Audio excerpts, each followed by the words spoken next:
है, आपकी राय क्या है?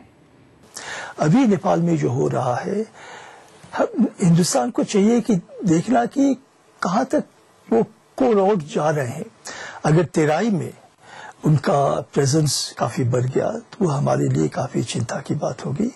और इस बारे हमें तो उम्मीद है कि हमें नेपाल सरकार से हमें कोऑपरेशन मिलेगी। नेपाल में चीन जिस रफ्तार से सड़कें, पुल और ड्राई पोर्ट बना रहा है, क्या यह आशंका निराधार है कि उनका इस्तेमाल भारत के खिलाफ भी हो सकता है? सब भारत सरकार की जानकारी में है और ये जरूरी इसके ये जो हो रहा है, अगर ऐसी भी परिस्थिति हम हो सकते हैं कि इसको सिर्फ व्यापार नहीं और किसी काम में इसके इस्तेमाल किया जाए, लेकिन इसमें सिर्फ चिंता करके तो फायदा नहीं है। हमें इसके लिए हमें चाहिए कि हमारे तरफ से इसका उपयोग कार्रवाई किया जाए, जो कि हमने शायद अभी तक लद्दाख में या अरुणाचल में और even in the central Himalayas जो कि हमने अभी तक नहीं किया है। देव जी, हमसे बातचीत करने के लिए धन्यवाद। ग्लोबल इंडिया में आगे है चलेंगे जुड़वा ड्राइवरों के साथ एक लंबी ड्राइव पर।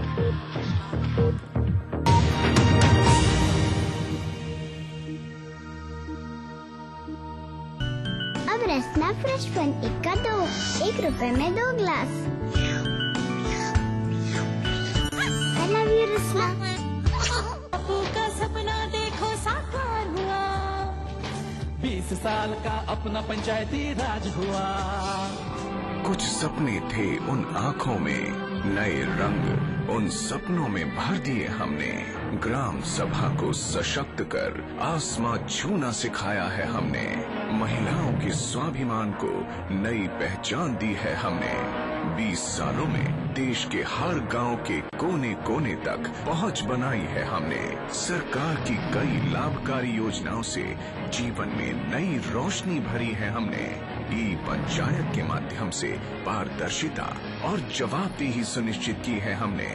आओ ग्राम सभा में अपनी भागीदारी को सुनिश्चित करें और पंचायती राज संस्थाओं को जवाबदेह और मजबूत बनाएं। 24 अप्रैल राष्ट्रीय पंचायती राज दिवस के उपलक्ष्य में केंद्रीय पंचायती राज मंत्रालय द्वारा जनहित में जारी। राजस्थान में तेजी से रियल एस्टेट की दुनिया में बढ़ता एक नाम, जो देते हैं आपके सपनों को हकीकत। अपने कई वर्षों के अनुभव, सफलता, रचनात्मक सोच व आपके अटूट विश्वास के साथ हम हैं SNG ग्रुप, जो पिंक सिटी जयपुर में लेकर आए हैं अपने कई रेजिडेंशियल और commercial project. SNG group Jaipur, जो सच करते हैं आपके सपनों को अपनी एक अलग पहचान के साथ। Doctor, engineer, scientist, pharmacist, paramedic, management professional, software developer, अब पूरी होगी हर ख्वाहिश गीतांजलि यूनिवर्सिटी के साथ।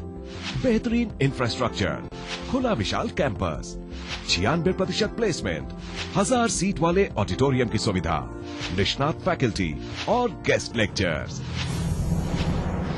Geetanjali university. National ball painting के फाइनल मुकाबले में लकी, पप्पू और छुटकाऊ ने हिस्सा लिया। जहां लकी ने चौक मिट्टी, पप्पू ने पीओपी, वहीं छुटकाऊ ने जेके वॉल पुट्टी का बेस बनाया और कम पेंट का इस्तेमाल करते हुए दीवार को सबसे स्मूथ और खूबसूरत फिनिश दिया और ये प्रतियोगिता जीत। व्हाइट सीमेंट वाली JK wall putty is the best. सीलन से भी पपड़ी का कोई चांस नहीं होता, दीवारें बोल।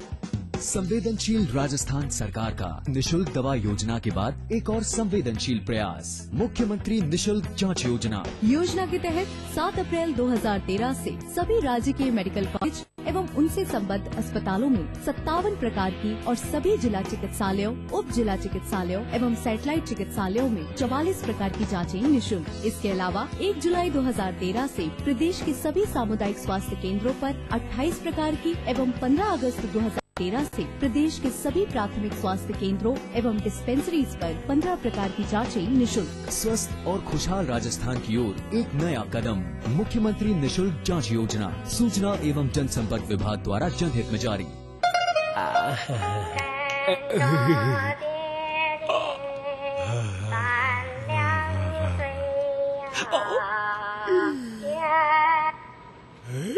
अब सबको आराम मिलेगा। बजाज कूलर्स एकदम सॉलिड कूलिंग, बहुत मजा आया। माँ लाशऊरी तौर पे शेरों में आ गई, जन्नत में एक पेड़ गजल का। नए मुल्क बना सकते हैं, तहजीब की तकसीम नहीं हो सकती।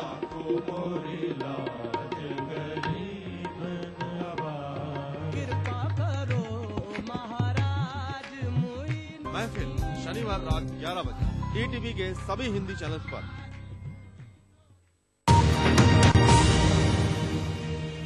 लंदन में बीबीसी ब्रॉडकास्टिंग हाउस से आप देख रहे हैं ग्लोबल इंडिया। पड़ोसी देश बर्मा में हाल ही में बौद्ध गुटों और मुसलमानों के बीच हुई जातीय हिंसा का वीडियो बीबीसी को मिला है। मार्च में हुई इस हिंसा में 43 लोग मारे गए थे। ह्यूमन राइट्स वॉच का मानना है कि हिंसा के जरिए मुसलमानों को बर्मा से बाहर खदेड़ा जा रहा है और अगर वो शरण लेने के लिए पड़ोसी देशों का रुख करते हैं तो जाहिर है कि ये भारत जैसे देशों के लिए चिंता की बात हो सकती है। BBC report. पिछले महीने बर्मा में जारी जातीय हिंसा के दृश्य अब दुनिया के सामने हैं।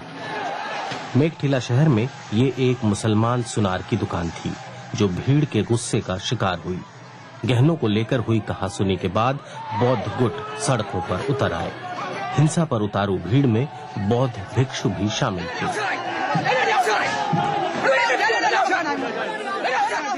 ये पुलिस की ही वीडियो रिकॉर्डिंग है, लेकिन इसमें वे कुछ करते नहीं दिख रहे।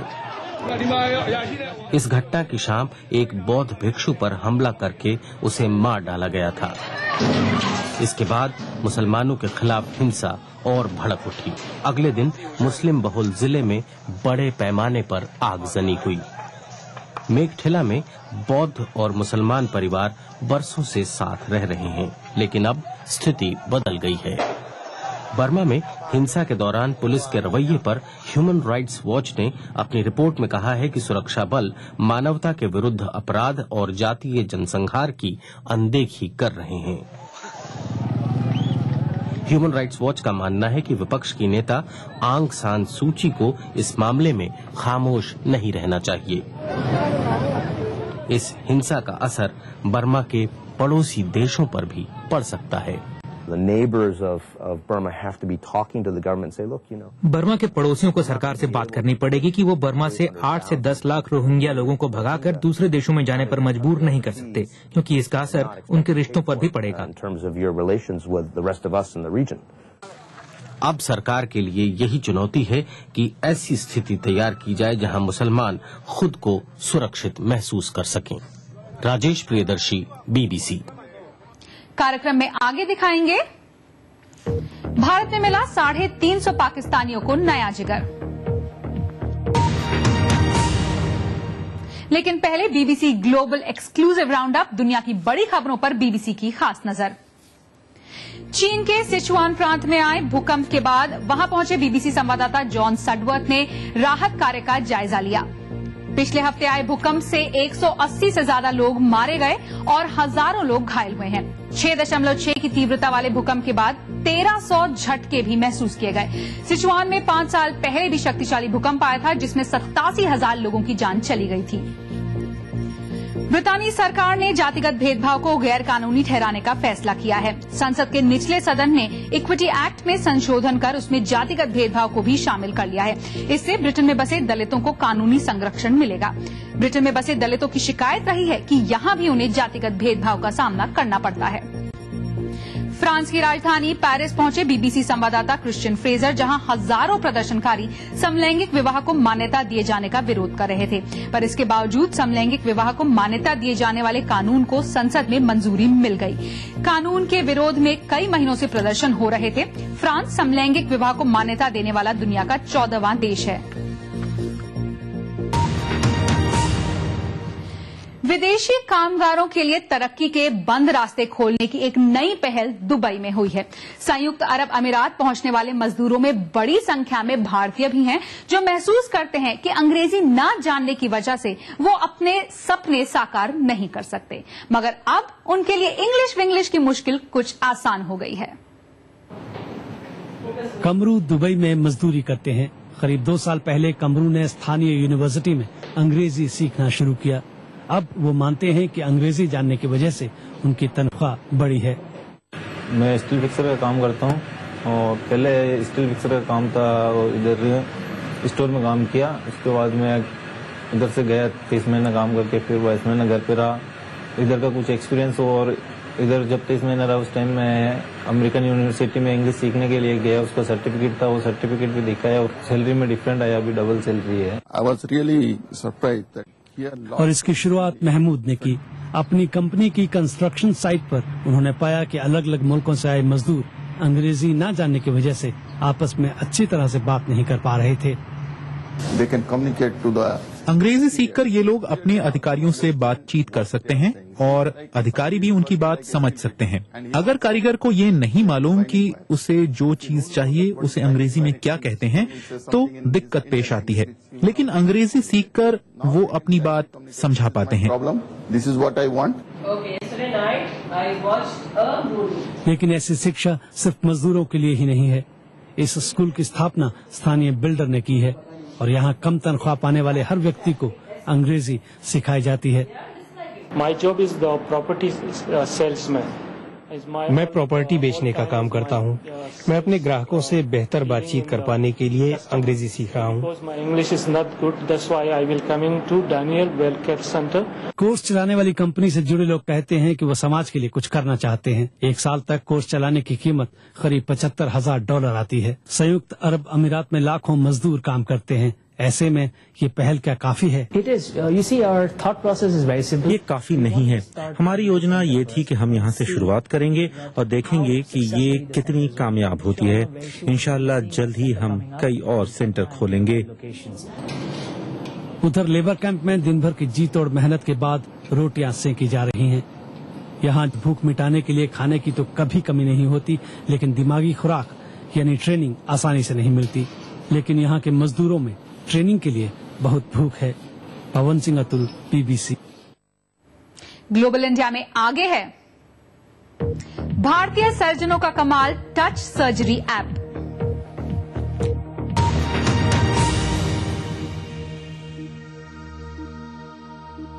ऑफिस जाते हो मतलब तुम ही काम करते हो। एक दिन जी के देखो मेरी लाइफ। एक दिन मेरी लाइफ जियो, पता चलेगा। Idea. Ajay, sales are down. Need you here right now. ASAP. Ma'am साहब मैं काम पे 2-3 दिन नहीं आएगी।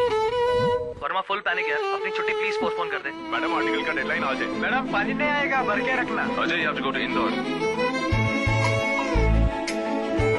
तो कैसा रहा तुम्हारा दिन? चाय लाती हूँ। नहीं मैं बनाता हूँ। एक दूसरे को समझने के लिए telephone exchange. What an idea. अम्मा खाना दे दो ना। सबर कर गोलू, अभी दाल नहीं गली है। तू फिक्र न कर गोलू की अम्मा, अब की बार अपनी दाल खूब गलेगी। क्या मतलब जी? अब की बार NFSM के तहत दाल की पैदावार को बढ़ाने के तरीकों को दिखाने के लिए देश में 1000 क्षेत्र चुने गए हैं, जिसमें हमारा इलाका भी आ गया है। पर इससे हमें क्या फायदा? हमें 5 एकड़ खेती के लिए खाद और कीटनाशक के अलावा बढ़िया बीजों की एक मिनी किट भी मिलेगी। इतनी दाल का करेंगे क्या जी?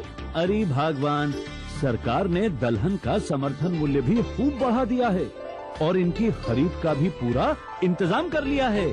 इससे आमदनी बढ़ेगी और फिर हमारा गोलू अच्छे स्कूल में जाकर के कृषि वैज्ञानिक बनेगा। हाँ, जब वीरू घर आते हैं तो बहुत तोड़-फोड़ मचाते हैं। अरे मत पूछो जी। अरे बेटी, इस भोड़ू का तोड़ है हमारे पास। क्या जोड़ू? JK सुपर सीमेंट, विश्वास है इसमें कुछ। संवेदनशील राजस्थान सरकार का निशुल्क दवा योजना के बाद एक और संवेदनशील प्रयास, मुख्यमंत्री निशुल्क जांच योजना। योजना के तहत 7 अप्रैल 2013 से सभी राज्य के मेडिकल कॉलेज एवं उनसे संबद्ध अस्पतालों में 57 प्रकार की और सभी जिला चिकित्सालयों, उप जिला चिकित्सालयों एवं सैटेलाइट चिकित्सालयों में 44 प्रकार की जाँचें निःशुल्क। इसके अलावा 1 जुलाई 2013 से प्रदेश के सभी सामुदायिक स्वास्थ्य केंद्रों पर 28 प्रकार की एवं 15 अगस्त 2013 से प्रदेश के सभी प्राथमिक स्वास्थ्य केंद्रों एवं डिस्पेंसरीज पर 15 प्रकार की जांचें निःशुल्क। स्वस्थ और खुशहाल राजस्थान की ओर एक नया कदम, मुख्यमंत्री निशुल्क जांच योजना। सूचना एवं जनसंपर्क विभाग द्वारा जनहित में जारी। मध्य प्रदेश का सबसे किफायती टेस्ट ट्यूब बेबी ट्रीटमेंट मात्र 30,000 में। संपर्क करें मोहक हॉस्पिटल इंदौर 09755044442।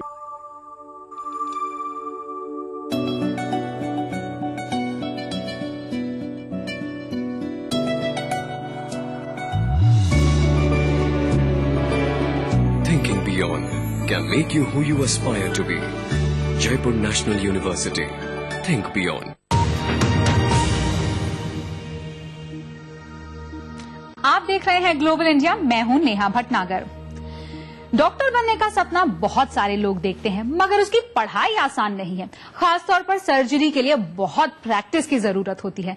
ब्रिटेन में बसे भारतीय मूल के 2 डॉक्टरों ने सर्जरी की प्रैक्टिस को आसान बना दिया है। एक ऐप के जरिए हजारों मेडिकल स्टूडेंट्स आईफोन और आईपैड पर ऑपरेशन करने का अभ्यास कर रहे हैं। लंदन से पारुल अग्रवाल की रिपोर्ट।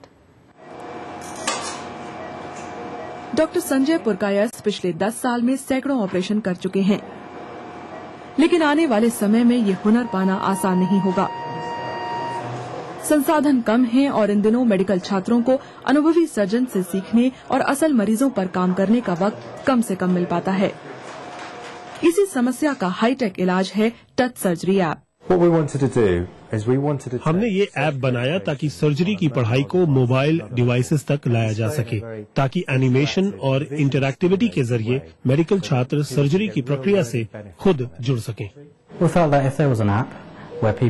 हमें लगा कि अगर एक ऐसा ऐप मौजूद हो जो ट्रेनी सर्जन्स को पहले से तैयार कर सके, तो ऑपरेशन थिएटर में वो और ज्यादा सीख पाएंगे। हर किसी के लिए मुफ्त उपलब्ध टच सर्जरी ऐप को अब तक 80,000 से ज्यादा लोग डाउनलोड कर चुके हैं। इस ऐप के जरिए न सिर्फ ऑपरेशन से जुड़ी सभी जानकारियां मिल सकती हैं, बल्कि स्क्रीन पर एक उंगली के सहारे पूरी सर्जरी का अभ्यास किया जा सकता है। ये ऐप मेडिकल स्टूडेंट्स और ट्रेनी सर्जन्स को बहुत मददगार है। पिछले महीने मेरा इंटरव्यू था ऑर्थोपेडिक्स में। इंटरव्यू के पहले मैंने इस ऐप को देखा और सर्जरीज को रिहर्स किया मेरे माइंड में। इंटरव्यूज ने बोला बहुत फीडबैक बहुत अच्छा था। The feedback was very good from this app.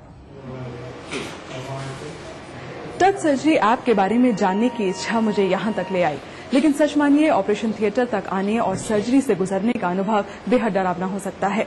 हालांकि इस ऐप को बनाने वालों ने इस डर का इलाज भी खोज लिया है। सचिन और उनकी पत्नी मीनल की तरह कई लोग ऑपरेशन थिएटर में जाने से पहले ये जानने में दिलचस्पी रखते हैं कि ऑपरेशन टेबल पर उनके साथ क्या कुछ होने वाला है। क्लैरिटी आती है, आपको पता चलता है कि क्या होने वाला है आगे, ना कि आप सिर्फ सर्जरी के लिए जाए, कुछ पता नहीं है कि क्या होने वाला है। तो अगर पहले से पता हो कि कहाँ इंसिशंस है, कहाँ कौन से मसल्स आपके कटने वाले हैं, तो पता चलता है कि जरा कंफर्ट महसूस हो सकता है। सर्जरी के लिए ऑपरेशन थिएटर से तो फिलहाल छुटकारा नहीं मिल पाया है, लेकिन मुमकिन है कि जानकारी की कमी और उससे पैदा होने वाले डर से ये ऐप छुटकारा दिला पाए। Parul Agarwal, BBC, London. Medical दुनिया में तकनीक का कमाल, और तकनीक की दुनिया की कुछ और खबरें देखते हैं क्लिक मुकेश शर्मा के साथ।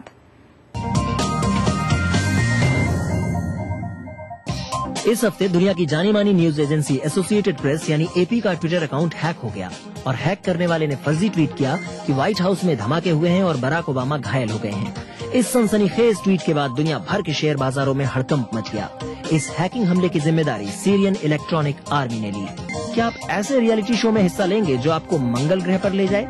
नीदरलैंड्स की एक संस्था मार्स वन ऐसे प्रतियोगियों की तलाश कर रही है जो मंगल ग्रह की 7 महीने की यात्रा जीतना चाहते हैं। हालांकि इस यात्रा के लिए कम से कम फिलहाल तो कोई टेक्नोलॉजी मौजूद नहीं है, और ये भी साफ नहीं है कि संभावित यात्रा पर आने वाला करीब $6 अरब का खर्च महज टीवी राइट से आ पाएगा या नहीं। परिवार से मिलने या क्रिकेट मैच देखने के लिए तो पाकिस्तान से लोग भारत आते रहते हैं, लेकिन अब पाकिस्तानियों के भारत आने की एक और वजह है मेडिकल टूरिज्म। कितनी बड़ी तादाद में पाकिस्तानी इलाज के लिए भारत आते हैं, उसकी मिसाल है दिल्ली का एक अस्पताल, जहां अब तक 350 पाकिस्तानी मरीजों का लिवर ट्रांसप्लांट हो चुका है। दिल्ली से शकील अख्तर की रिपोर्ट। 16 वर्ष की मदिहा तारिक लाहौर ग्रामर स्कूल की छात्रा हैं। फरवरी में अचानक एक दिन वो बेहोश हो गईं जब आँख खुली तो स्वयं को दिल्ली के एक अस्पताल में पाया। सेमी कोमा लोग कहते हैं, कोमा में चली गई थी तो मुझे कुछ नहीं पता। मुझे ये याद है कि मैं यहाँ उठी हूँ और मुझे इंडियन नर्सेज याद है कि एकदम मैं कह रही हूँ कि क्या कहाँ आ गई हूँ मैं और ये क्या हो रहा है। बस फिर मुझे सबने थोड़ा थोड़ा समझाने की कोशिश की। मधिया का लीवर खराब हो चुका था और उन्हें बचाने के लिए उनके लीवर के प्रत्यारोपण यानी ट्रांसप्लांटेशन की जरूरत थी। उन्हें अस्पताल की एयर एम्बुलेंस के जरिए कुछ ही घंटे में लाहौर से दिल्ली लाया गया। इस अस्पताल में बड़ी संख्या में पाकिस्तानी रोगी इलाज के लिए आते हैं। जो कॉम्प्लेक्स काम होता है इंडिया में, वो कई ऐसी मुल्कों में नहीं होता है जहां बाकी मेडिकल टूरिज्म होता है, खासकर complicated liver transplants, minimal access surgery, bariatric surgery, robotic surgery, क्योंकि टेक्नोलॉजी एक्सपर्टीज दोनों इंडिया में अवेलेबल है। इसलिए इंडिया एक बहुत अट्रैक्टिव डेस्टिनेशन बन रहा है मेडिकल टूरिज्म का। पाकिस्तानी रोगी कुछ विशेष बीमारियों के उपचार के लिए भारत आते हैं। पड़ोस में होने के साथ साथ कुछ अन्य सुविधाएं भी इन रोगियों के लिए भारत में उपचार आसान बना देती हैं। बाहर ना जाने की एक ये वजह भी थी कि बाहर वीजाज में बहुत टाइम लग जाता है, तो इसलिए जो है वो वीजा में बहुत उन्होंने आसानी हमारे लिए की। पाकिस्तानी रोगी बेंगलोर, चेन्नई और मुंबई भी इलाज के लिए जाते हैं, लेकिन सबसे अधिक रोगी दिल्ली आते हैं। विदेशी रोगियों से भारत को हर वर्ष $1 अरब से ज्यादा की इनकम होती है। इसमें से 15 से 20% इनकम अकेले पाकिस्तानी रोगियों से आती है। भारत और पाकिस्तान के संबंधों में तनाव के बावजूद उपचार के लिए भारत आने वाले पाकिस्तानी रोगियों की संख्या तेजी से बढ़ रही है। Shakeel Akhtar, BBC news, Delhi. Global India में अगले सप्ताह हम बात करेंगे एक नई मुद्रा की, जिसका संबंध ना तो किसी देश से है और ना ही किसी बैंक से, और नेपाल की एक बौद्ध भिक्षुणी के सुर गूंज रहे हैं दुनिया भर में। शरीर से जुड़े जुड़वा बच्चों को ऑपरेशन करके अलग करने की खबरें तो आप सुनते रहते हैं, लोगों को उन पर तरस भी आता है, मगर मिलिए धड़ से जुड़ी दो ऐसी बहनों से जिन्होंने 23 साल का सफर हंसी खुशी पूरा किया है। चलते हैं अमेरिका की एबी और ब्रिटनी के साथ एक लंबी ड्राइव पर, जहां गाड़ी तो एक है मगर ड्राइवर 2।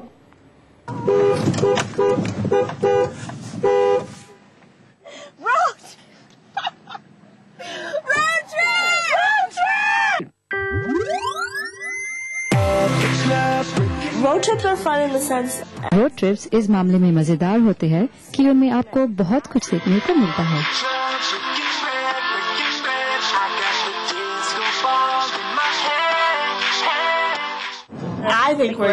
मैं समझती हूँ कि हम अच्छे ड्राइवर हैं, मगर हमारे पास 2 ड्राइविंग लाइसेंस है। जब हम ड्राइविंग लाइसेंस लेने गए तो हम दोनों ने ड्राइविंग टेस्ट दिया और हम दोनों पास हुए। जब हम गाड़ी चलाते हैं तो एबी गैस और ब्रेक पर कंट्रोल रखती है और हम दोनों मिलकर स्टीयरिंग व्हील संभालते हैं और मैं इंडिकेटर की इंचार्ज हूँ।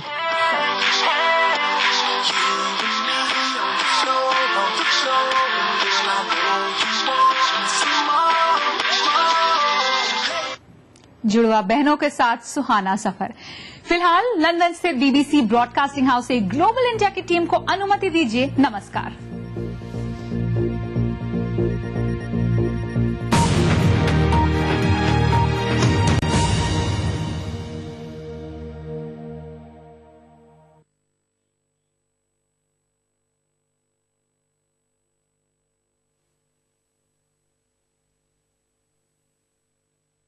इस कार्यक्रम के सह प्रायोजक थे बंगर सीमेंट, सस्ता नहीं सबसे अच्छा।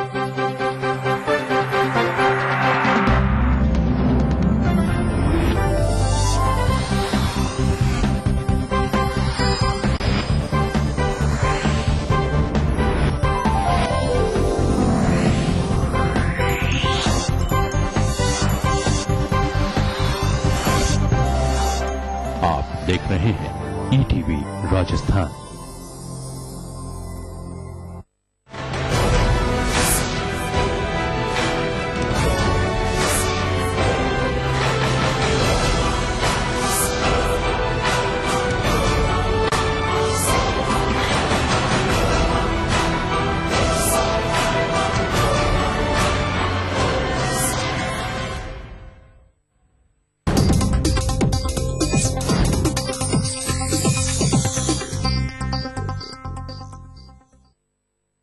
इस न्यूज के सह प्रायोजक हैं बंगर सीमेंट, सस्ता नहीं सबसे अच्छा।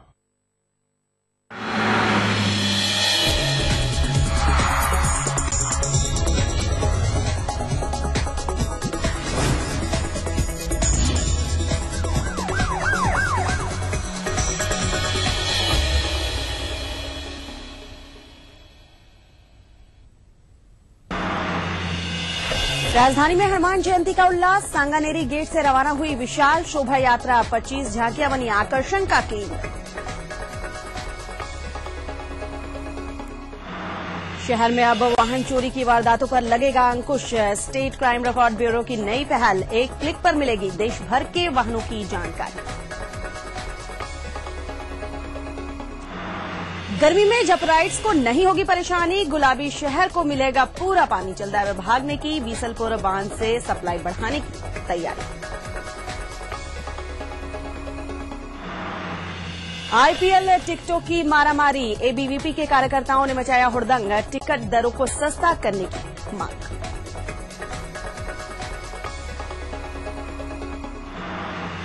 और गुलाबी नगरी में फिल्मी फ्राइडे रहा आशिकी 2 के नाम। युवाओं में देखा खासा उत्साह। फिल्म को मिली शानदार ओपनिंग।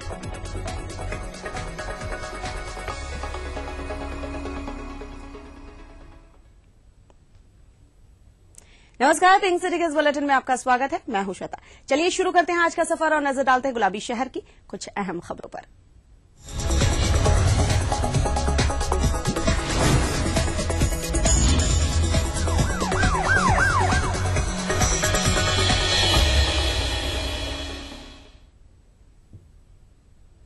तो पिंक सिटी में हम सबसे पहले बात करेंगे हनुमान जयंती की। हनुमान जयंती के मौके पर राजधानी में हनुमंत शोभा यात्रा समिति की ओर से एक विशाल शोभा यात्रा निकाली जा रही है। ये शोभा यात्रा सांगानेरी गेट स्थित पूर्वमुखी हनुमान मंदिर से आरती के बाद शुरू हुई। पूर्व सांसद रामदास अग्रवाल, पद्मिनी देवी, नरेंद्र सिंह, दिया कुमारी और गोपाल शर्मा ने आरती उतारकर शोभा यात्रा को रवाना किया। शोभा यात्रा जौहरी बाजार, बड़ी चौपड़, छोटी चौपड़ होते हुए चांदपोल हनुमान मंदिर पहुंचेगी। 25 आकर्षक झांकियों से सजी इस शोभा यात्रा की जगह जगह मंत्री बृजकिशोर शर्मा, सांसद महेश जोशी, मोहनलाल गुप्ता, नरपत सिंह राजवी और महापौर ज्योति खंडेलवाल सहित कई गणमान्य लोग आरती उतारेंगे।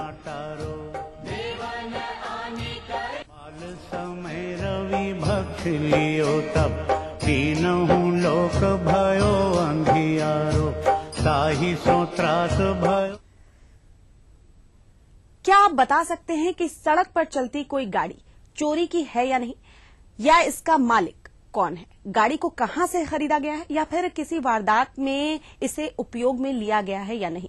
भले ही ये सवाल आपके लिए मुश्किल होंगे, लेकिन अब ये सब जानना पुलिस के लिए कोई भी बड़ी परेशानी नहीं रह गया है। बस एक क्लिक करने की देर है और देश के किसी भी वाहन के बारे में तमाम जानकारी पुलिस के सामने होगी। यानी कि अब प्रदेश में वाहन चोर और बरामदगी के मामले में पुलिस के पास कोई सरकारी बहाना नहीं होगा। पेश है हाईटेक पुलिसिंग पर हमारी ये खास रिपोर्ट। वाहन चोरी के मामलों में अब तक पुलिस के पास गाड़ी के बारे में पर्याप्त जानकारी नहीं होने और ट्रांसपोर्ट विभाग से तालमेल नहीं होने का बहाना होता था। पुलिस की बहानेबाजी के ये दिन अब लग चुके हैं, क्योंकि एनसीआरबी यानी स्टेट क्राइम रिकॉर्ड ब्यूरो ने एक ऐसा राष्ट्रीय डेटाबेस तैयार किया है जिस पर देश की किसी भी गाड़ी के बारे में तमाम जानकारी बस एक क्लिक करने पर मिल जाएगी, जिसकी मदद से पुलिस बड़ी आसानी से वाहन चोरों तक पहुंच सकेगी। एक एनसीआरबी का MVCS डेटाबेस है, मोटर व्हीकल कोऑर्डिनेशन सिस्टम, और ट्रांसपोर्ट डिपार्टमेंट का वाहन डेटाबेस है। ये दोनों नेशनल डेटाबेसेस हैं। इन दोनों को कंबाइन करके पुलिस वाले को ये तुरंत पता लग जाता है कि ये गाड़ी जो है वो चोरी की है या नहीं है, कहीं पुलिस ने इसको सीज कर रखा है या नहीं कर रखा है, कहीं किसी अपराध में ये गाड़ी वांछित है या नहीं है, और गाड़ी के जो मलकियत है उसके बारे में जो डिटेल्स है वो वाहन डेटाबेस से आ जाती है। एसपी शरद कविराज ने बताया कि अब तक पुलिस महकमे को चोरी के मामलों में पड़ताल में दिक्कतों का सामना करना पड़ता था। इसलिए राष्ट्रीय crime record bureau data system में शामिल मोटर व्हीकल कोऑर्डिनेट सिस्टम और राष्ट्रीय परिवहन विभाग के डेटास को एक ही लिंक से जोड़कर नया डेटाबेस तैयार किया गया है।